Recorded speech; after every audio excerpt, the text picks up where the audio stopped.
मुल्ला रूमी फरमाते हैं कि अगर बंदे को अल्लाह की रहमत का एक कतरा मिल जाए, अल्लाह की रहमत का एक कतरा मिल जाए, आप फरमाते हैं अल्लाह की रहमत का एक कतरा जिस बंदे को मिल जाए तो उसकी दुनिया भी बन जाती है, उसकी आखिरत भी बन जाती है।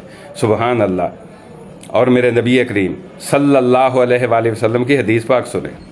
आका करीम सल्लल्लाहु अलैहि वसल्लम फरमाते हैं रोज़ाना बैतुल्लाह पर अल्लाह ताला की 120 रहमतों का नज़ूल होता है।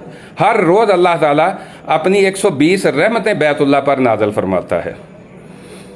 अर्ज़ की या रसूलल्लाह सल्लल्लाहु अलैहि वसल्लम, इनका वक्त क्या है? किस वक्त अल्लाह की रहमतें जो हैं नाज़िल होती हैं? फजर के वक़्त, ज़ोहर के वक़्त, असर के वक़्त, या तवाफ़ करते हुए, या इशा के वक़्त? या रसूलल्लाह सल्लल्लाहु अलैहि वसल्लम, अल्लाह की रहमतों का किस वक्त नज़ूल होता है? तो आका करीम सल्लल्लाहु अलैहि वसल्लम ने तय करके बताया। नबी पाक सल्लल्लाहु अलैहि वसल्लम फरमाते हैं अल्लाह की 60 रहमतों का नज़ूल जब लोग तवाफ़ कर रहे होते हैं तो उस वक्त होता है। और आका करीम फरमाने लगे अल्लाह की 40 रहमतों का नज़ूल बंदों के ऊपर उस वक्त होता है जब वो हरम पाक में नमाज पढ़ते हैं।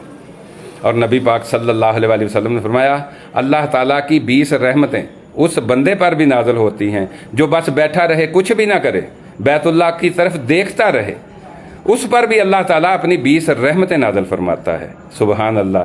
कितनी मुक़द्दस जगह है, कितनी पाक जगह है। नबी पाक सल्लल्लाहु अलैहि वसल्लम ने अपनी हयाते ज़ाहरी के 53 साल वहाँ गुजारे।